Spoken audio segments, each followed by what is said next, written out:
사도행전 10장 1절 말씀. 가이사랴에 고넬료라 하는 사람이 있으니 이달리아 데라 하는 군대의 백부장이라.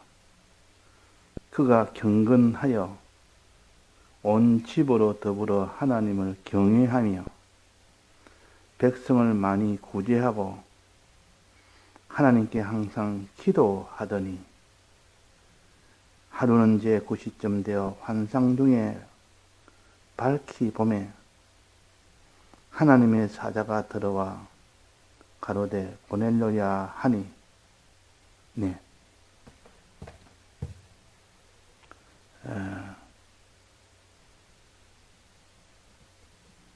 이계명에 하나님이 명령한 것은 우상을 만들지 말고, 또 만들어서 이제는 절하지 말고, 또 만들어서 섬기지 말아라. 그러니까 만드는 것이 제 1호요. 그 다음 만들고 난 뒤에 절하고 섬기는 것이 그 다음에 이루어지는 행동입니다. 이것을 하지 마라. 이것을 하면 너는 반드시 하나님이 질투한다. 질투해서 진노의 포도주를 네게 마시게 할 것이고 천년왕국에 들어가지 못한다. 그래야 영원한 뭉석에 들어가지 못하며 불못에 가게 된다 하는 것을 우리가 성경을 통하여 알 수가 있습니다. 그러니까 우리가 이 이계명에 대한 이 말씀은 하나님에 대해서 어떻게 살아야 될 것을, 또 세상에 대해서는 어떻게 상대해야 될 것을 알려주는 말씀입니다. 그 우상이라는 것은 세상을 가르치고, 일계명의 다른 신이라는 것은 악령을 가르치고, 모든 악한 영들을 내게 있게 하지 말아라. 그걸 믿고 따르지 말아라. 그 다음에 이유는, 이 악령은 세상을 붙들고 그 뒤에 몸을 숨기고 역사를 하는 그런 때도 있다. 그러니까 직접 이 악령을 상대하여 섬기는 자도 있지만은, 이 악령은 세상을 앞세우고 자기는 그 뒤에 은폐하여 역사하는 이것이 얼마나 많은지 모른다. 너는 둘 다 알아라. 악령의 직접 역사도 알고, 악령이 세상을 앞세워 갑옷을 입고 역사하는 것도 둘 다 알아야 된다. 이 세상을 보면서 그 뒤에 있는 악령의 역사도 볼 줄 알고, 또 세상과 상관없이 악령의 역사도 볼 수 있는 이 사람이 되어야, 적을 모르는데 어떻게 적과 싸웁니까? 적이 없다고 여기면 이미 그는 패전한 겁니다. 적이 나를 호시탐탐 노리고 있다. 어디서 노리는지는 모르겠지만 지금 노리고 있다 하면 그 적을 찾기를 힘을 쓰고 그 적을 찾아야 싸워 이길 수 있지 않습니까? 상대방이 몸을 숨기고 있으면 반드시 자기는 당하게 됩니다. 그래서 군대에서는 항상 적을 먼저 발견한 자가 이긴다 하는 말이 있습니다. 먼저 적을 발견하는 자는 자기를 숨기고 공격을 할 수 있기 때문에. 그런데 기독자들이 악령을 발견하지 못한다면, 악령이 없다, 여기는 없네, 그걸 발견하지 못한다면 이미 패전한 겁니다. 그래서 우리는 이 악령은 직접 역사하기도 하고 이 세상을 입고 역사하기도 한다는 것을 하와 때 처음으로 뱀을 입고 나타난 악령의 역사를 우리에게 보여주셨습니다. 그 뱀이 아니라 뱀 속에는 악령이 대적이라 그 말입니다. 뱀은 하나의 세상에 있는 하나님의 피조물의 하나입니다. 이것은 중립이기 때문에 악령이 붙들고 역사할 수도 있고, 이것을 하나님이 붙들어서 우리의 구원의 이용물로 사용할 수도 있고, 죄를 짓게 하는 이런 수단으로 사용할 수도 있고, 그러니까 이 세상이 문제가 아니라 세상을 붙들고 역사하는 그것이 어떠하냐, 그게 따라서 하나님의 선물이 될 수 있고, 또 이 모든 구원을 절단내게 하는, 망하게 할 수 있는 도구가 될 수가 있는 겁니다. 그러니까 의사가 칼을 쥐면 사람을 살리는 일을 하기도 하고, 강도가 칼을 쥐면 죽이는 역할도 합니다. 죽이고 다 빼앗는 역할을 합니다. 누가 칼을 치느냐, 무슨 목적으로 칼을 치느냐, 이 세상을, 그래서 중립이지만 이 세상을 어떻게 사용하느냐, 어떻게 누가 사용하느냐, 자기도 사용을 바로 해야 되고, 다른 악한 자가 그것을 사용할 때는 그것을 다 경계해야 되고 싸워서 막아야 됩니다. 이렇게 하는 것이 세상에 대한 우리의 자세요. 신앙 자세라. 그래서 2장에는, 2계명에는 우상을 만들지 말아라. 우상 만드는 것은 지금까지 우리가 어떻게 배웠습니까?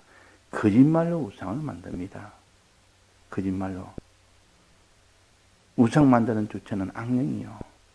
악령이 모든 기획을 하고 추진을 하고 실제 실행을 하는 것은 악령이 역사합니다. 악령이 역사할 때에 자기를 숨기고 역사하기 때문에 대적을 모르도록, 그래서 자기는 숨을 뿐이니까 그걸 발견하지 못한 사람은 100% 패전을 할 수밖에 없습니다. 저건 악령이다, 악령의 역사다 알아야 지금 대적을 싸워 이기죠. 그래서 이 대적은 자기 몸을 숨기는 것이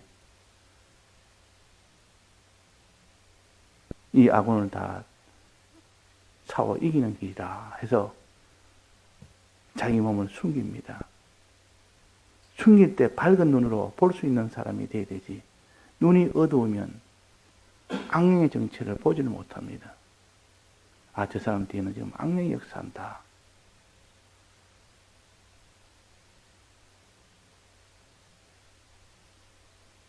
우상을 만들어 놓고 거기다가 춤을 추며 재물을 먹으며 거기서 경배하며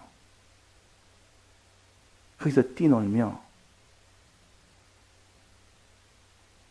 이렇게 하는 것을 보면, 아, 저 행동 뒤에는 악령이 지금 주장하고 있다는 것을 알아야 되지. 이 세상에 죄악에 있는 역사가 일어나는데도 그 뒤에 악령이 있다는 것을 보지 못하는 사람은 대적과 싸우지를 못합니다. 대적과 싸우지 못하면 100% 패전 아닙니까? 그러니까 우리가 악령의 역사를 눈으로 똑똑히 봐서 저건 악령이다 하고 사람을 망하게 죽게 한다 하고 빨간 딱지를 딱 붙여놔 버려야 자기도 대적으로 알고 싸우고 다른 사람도 대적으로 알고 싸울 수 있죠. 자기만 싸워 이기는 것이 아니라 내에 속한 자도 다 그런 전투를 할 수 있도록 해야 되고 그들과 싸워 이길 수 있도록 하도록 해야 되는, 이것이 우리 기독자의 길입니다. 자, 악령은 우상을 만들 때 보면, 아, 저 우상을 만들었구나, 우상을 만들구나. 그리고 우상 만드는 것은 본인만 알지 잘 모릅니다. 내부적으로 거짓말에 지금 피동을 받느냐 안 받느냐가 내부적인 일이요. 자기 판단에 생각에 어떠냐 거기에 따라서 우상이 만들어지고 만들어지지 않는 일이 되기 때문에 이제 우상을 만들고 난 뒤에는 표가 납니다. 어떤 행동으로 나타나기 때문에 어떤 행동이 나타났냐. 우상을 만들고 난 뒤에는 절하는 행동이 나타납니다. 절을 할 때 보면 저거 지금 절하는 거 보니까 우상을 만들었구나. 절하는 거 보니까 우상의 종이 됐구나. 또 섬기는 거 보니까 절하고 섬기는 행동을 보니까 저 우상을 지금 우상의 종이 됐다. 우상을 이미 만들었다. 그렇게 알 수가 있습니다. 구약에서 눈에 보이는 것을 가지고 가르쳤기 때문에 우상을 형상으로 만들어서 거기다가 절하는 행동이 나타나도록 우리에게 알려주었고 섬기는 종처럼 섬기는 이런 행동이 나타나도록 해서 이렇게 하나의 상징으로 하나의 육체의 움직임으로 이것을 보여줬지만 지금은 신령한 시대요. 다 이것이 다 마음으로부터 먼저 일어나고 마지막은 행동으로 최후의 행동으로 나타납니다. 그래서 우상은 마음으로 만드는 겁니다. 생각으로 만들고 판단으로 만드는 겁니다. 그 다음에는 우상에게 절하는 행동으로 그 다음에는 우상을 섬기는 행동으로 나타나는데 절하는 것은 무엇이며 우상을 섬기는 것은 무엇인가? 이것을 똑똑히 알아야 되지.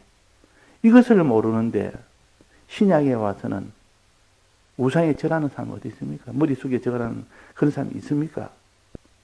이거는 구약에서는 절하는 것이지만 신약에서는 그런 몸을 숙여 절하는 이런 것을 말하는 것이 아니라 그 말입니다. 물론 마지막에는 그럴 때도 있습니다. 우리나라도 꼭 신사참배하듯이 그런 때가 안 오리라고 장담은 못합니다. 앞으로도 그런 때가 올 수가 있습니다. 정권자가 우리 신에다가 다 거기다가 절해라 하는 그런 때가 안 온다고 단정을 못합니다. 아무리 신약시대라도 그런 구약처럼 권세를 가지고 그이를 머리 숙여 절해라고 하는 그런 때가 올 수가 있습니다. 벌써 1945년이니까 그건 100년이 다 돼가지 않습니까? 그건 80년쯤 됐는데 그때도 내나 우상에 눈에 보이는 형상을 만들어서 거기다가 절하라고 하니 이 구약에 있는 그 사건이 거기서 되풀이가 된 겁니다. 그런 것처럼 앞으로도 그런 시대가 얼마든지 올 수가 있지만 그러나 지금은 신령한 시대이기 때문에 절하는 이 행동이 어떤 행동이냐? 머리 숙여 절하지는 않지만은 이 경배한다는 것은 의지하는 겁니다. 우리 마음이 세상을 의지할 때 그것이 바로 우상에게 절하는 것이요. 우상에게 경배하는 것이라 그 말이에요. 이걸 우리가 알아야 됩니다. 내가 의지하면서 이 세상에 돈을 의지하면서 실력자를 의지하면서 사람을 의지하면서도 나는 우상에 절하지 않았다. 이렇게 한다면 이미 그는 패전한 겁니다. 밤낮으로 이 세상을 의지하는 그 자는 우상에게 절하는 자라. 이것을 우리가 깨달아야 되죠. 자, 우상에 절하는 자는 그 우상을 어떻게 믿었기 때문에 그런 겁니까? 이 우상은 큰 능력이 있다고 믿는 겁니다. 그 믿음이 먼저 있고 그 다음에 우상에게 절하는 겁니다. 그 능력이 먼저 있고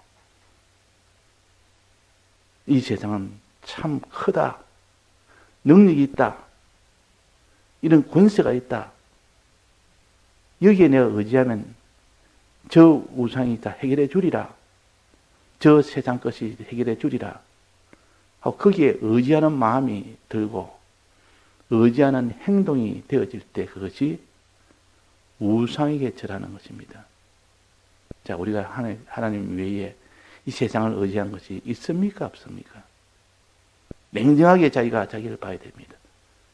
세상을 의지하가 이것이면 되겠다. 든든하다. 세상 걸 생각하니까 약간 안심이 되고 든든하게 여겨지고 그런 것은 바로 우상에게 절하는 자입니다. 이것을 찾아서 자기를 돌아보고 우상에 절하는 것을 박살내버려야 되지. 그대로 우상을 의지하면서 세상을 의지하면서도 자기는 세상에게 절하지 않는다 생각하는 자가 되지 않아야 됩니다. 그래서 제일 세상이 크다고 여길 때 그 믿음이 먼저 오는 겁니다. 야, 이게 참 크다. 이 세상은 참 위력이 있다. 세력이 있다. 이 세상 이것만 하면 안심이다. 이 세상 이것만 거머쥐면 여기에만 내가 의지하면 해결되겠다. 하나님 외에 어떤 것도 그런 마음이 들면 그건 다 우상이 됩니다. 부모도 우상이 될 수 있습니다. 하나님이 없어도 내 부모만 나를 도와주면 내 부모만 살아서 언제까지 나를 도와주면 나는 평안하리라. 이것도 우상이 됩니다. 왜? 하나님보다 부모를 더 의지하거나 하나님보다 저 요력한 권세자를 더 의지하거나 하나님보다 나라를 더 의지하거나 하나님보다 돈을 더 의지하거나 하나님보다 저 실력 있는 자를 더 의지하거나 그러면 그게 다 우상이 됩니다. 경배하는 우상이 됩니다. 경배하는, 의지하는 우상이 됩니다. 그래서 우리가 이 세상에 있는 것들이 너무 크다, 하나님보다 크다고 여기는 그 순간 우상을 만들고 거기서 나아가서 그 큰 세상의 것을 의지할 때 경배합니다. 의지할 때. 그 다음에 또 하나가 뭐냐면 섬기는 것은 종이 주인을 위하는 겁니다. 주인을 위하여 사는 것이 종입니다. 만약에 주인이 내가 지금 밥을 먹어야 되는데 이러면 얼른 밥을 준비해서 식사할 수 있도록 준비하고 내가 지금 내 소유에 있는 양과 곡식을 위하여 땅을 갈아야 되고 양을 쳐야 되는데 이러면 얼른 그 종은 주인을 위해서 대신 밥 갈고 양 치는 일을 하는 그것이 종입니다. 그 종은 주인을 위하여 삽니다. 주인을 위하여. 이게 종의 직분이요. 주인의 뜻을 따라서 산다 그 말입니다. 즉 주인을 위해서 산다 그 말입니다. 위해서 산다는 것은 사랑한다는 뜻이요. 그러면 우리가 세상에 있는 것들 중에 하나님을 사랑하는 것보다 그것을 더 사랑하면 그것이 우상을 섬기는 자입니다. 이 신약 시대에는 종이 돼서 누구의 종이 돼서 섬기는 그런 일을 하지 아니하고 그 세상을 위해서 살면 그건 다 우상을 섬기는 것이요. 위해서 살면 위한다 이 말은 사랑한다는 뜻이요. 그를 사랑해서 하나님을 사랑해야 될 자가 이 세상을 사랑하고 하나님을 의지해야 될 자가 세상을 의지하는 것이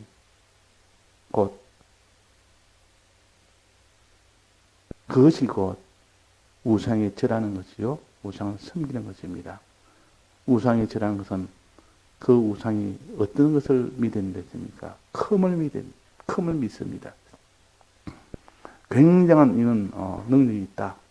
실력이 있다고 믿는 그것이 바탕이 돼서 우상에 절하는 것이고 섬기는 것은 무엇을 믿을 때 됩니까?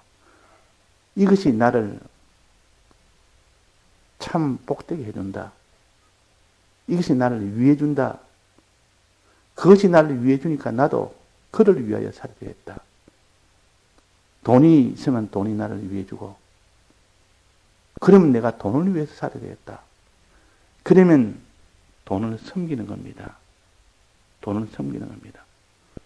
하나님보다 나는 돈이 나를 더 위해 준다고 여기고, 돈이 나를 더 사랑한다고 여기고, 그래서 섬기는 것은 날 사랑한다는, 지극히 날 사랑한다는 것을 믿는 거기에서 출발이 되고, 저라는 것은 그 세상이 지극히 크다는 것을 믿을 때 그 저라는 것이 시작이 됩니다. 그것이 바탕이 되어 있어서 그렇습니다. 우리는 세상은 큰 세상은 없습니다. 하나님보다 큰 그런 세상거리는 하나도 없습니다. 하나님보다 우리를 사랑하는 그런 세상은 없습니다. 아무리 세상이 나를 위해 준다 해도 하나님보다 우리를 사랑하는 것이 어디 있습니까? 그래서 우리는 하나님만 경배하고 하나님만 의지하고 그 말입니다.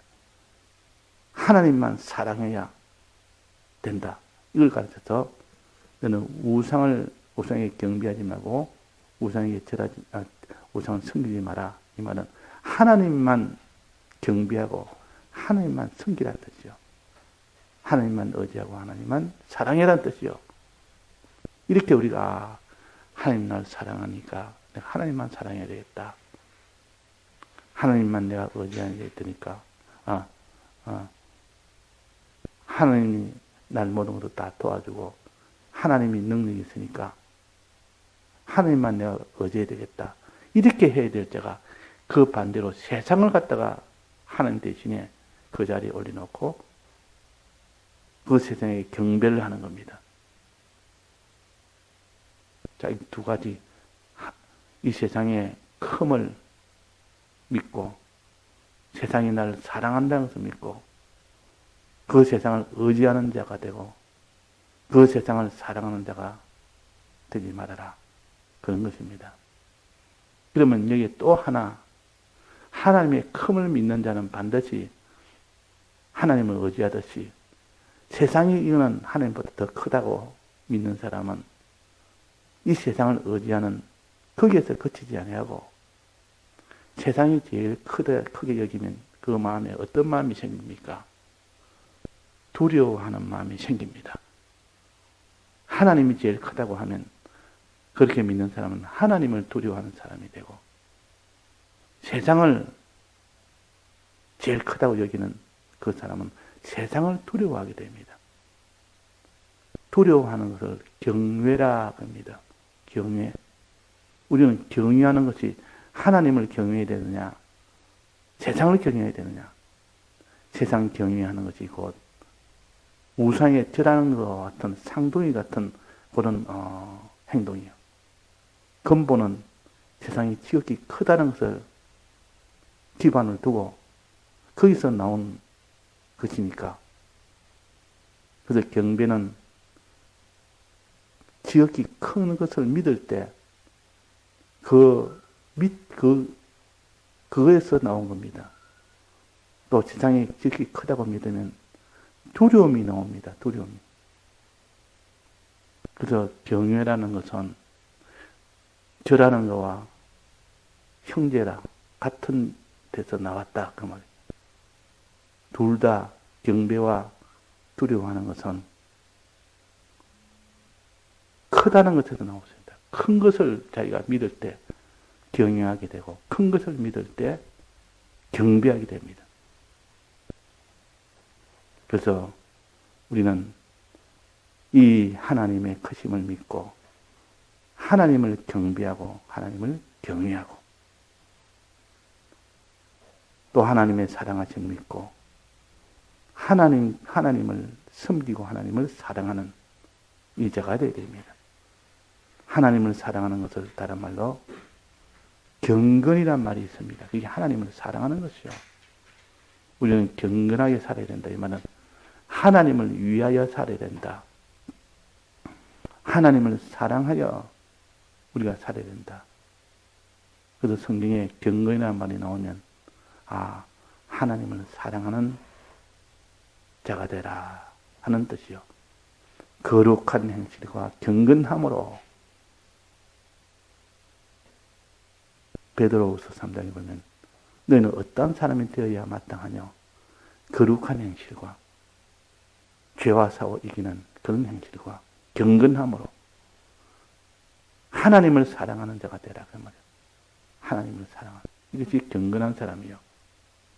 경건의 뜻을 그냥 엄숙하게 아주 사람이 진지하게 그런 분위기적인 그런 것을 말하는 것도 아니에요. 그런 외부의 뜻이 있지만은 그 속의 뜻은 하나님을 진실하게 사랑하는 그 마음을 가진 자는 경건한 사람이라 그 말입니다. 하나님을 아주 업신여기고 하나님이 날 뭐 해준 게 뭐 있느냐? 하나님을 미워하고 하나님을 무시하고 이렇게 사는 것은 불경건한 거죠. 경건의 것은 주를 위한다. 경배의 뜻은 절하는 것인데 이거는 의지한다. 경외의 뜻은 두려워한다. 하나님을 두려워하느냐, 세상을 두려워하느냐. 하나님을 의지하느냐, 세상을 의지하느냐. 하나님을 사랑하느냐, 세상을 사랑하느냐. 거기에 따라서 경외가 달라지고 경배가 달라지고 경건이 달라집니다. 그래서 오늘 여기에 본문에 보면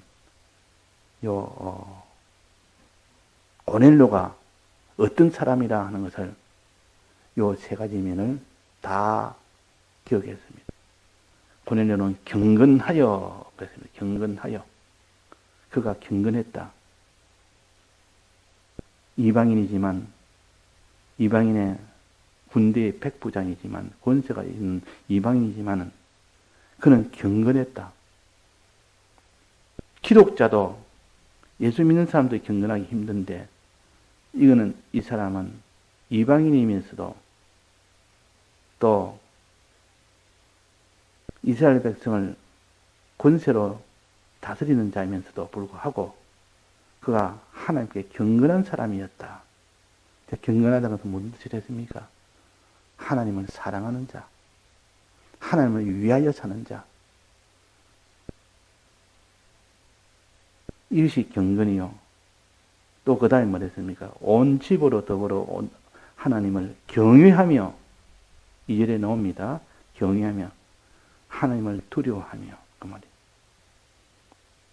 하나님의 크심을 이거는 기본으로 두고 경외하는 사람이 됩니다. 또 그 다음에 말했습니까? 백성을 많이 구제하고 하나님께 항상 기도하더니 하나님께 항상 기도하는 사람. 기도라는 것은 하나님을 의지하는 거 아닙니까? 이게 절하는 행동이요. 기도라는 것은 하나님을 의지하는 것이요. 하나님 이렇게 해 주옵소서 하고 하나님을 의지하는 것이 기도 아닙니까? 그러니까 경배하는 것은 기도라 그 말입니다. 경배한다, 절한다 말은 의지한다는 뜻이요. 의지하는 행동은 기도입니다. 그러니까 이 고넬료가 첫째 경건하고 하나님을 사랑하고 두 번째 하나님께 경외하며 하나님을 두려워하고 그 다음에 하나님께 항상 기도한다면 하나님께 경배하고 그 말입니다. 하나님에 대해서 세 가지를 다 가졌습니다. 이것이 우리 기독자에 가는 길이요. 이방인의 첫째, 처음으로 이방인이 예수를 믿은 사람이 바로 고넬료인데 이 고넬료가 하나님이 은혜 줘서 고넬료에게 이 경건과 경외와 경배를 할 수 있도록 이 사람을 만들었습니다. 요 세 가지가 이계명이요. 이계명이라. 경배하고 절하고 섬기는 두 가지지만도 그러나 경배하는 그 안에는 이 세상에 큰 것을 기반으로 둔 것이기 때문에 이거는 경외도 포함됩니다. 또 하나는 사람에 대해서 5계명부터 10계명까지 사람에 대해서입니까? 사람을 사랑해라. 이것이 사람에 대한 계명이요. 이거는 뭐랬습니까? 백성을 많이 구제하고, 백성을 많이 구제하고, 이스라엘 백성을 많이 구제했다. 백성을 사랑하고, 그러니까 다 갖춘 겁니다. 우리 기독자는 이것을 다, 이렇게 다 되어져야 참 원만한 이런 기독자가 됩니다. 이 신앙이 이렇게 우리가 하나라도 부족하지 않고 이렇게 되어져야 된다. 여기 하나 더 추가한다면 거룩한 행실. 이거는 거룩한 행실은 없지만도 거룩한 행실에 추가한다면 될 수가 있습니다. 어디든지 선과 의와 거룩이라. 크게 보면 선과 거룩이요. 이거는 선을 세 가지로 실행한 것이 고넬료입니다. 경건과 경애와 경배와 또 의를 실행한 것이 백성을 많이 구제했다. 물질로 구제하지만 실제로는 이는 예수의 증거를 하게 되니까 그 모든 식구들을 자기 밑에 종들을 다 같이 베드로가 설교할 때 그들을 불러서 듣게 했다 그랬습니다. 이다 백성을 사람들을 위하는 이것이 곧 의가 됩니다. 의인이다. 그래서 오늘은 고넬료의 요 2계명과 10계명을 어떻게 지켰는지 이것을 살펴봤습니다. 다 같이 통성으로 기도하시다가 자유하시겠습니다.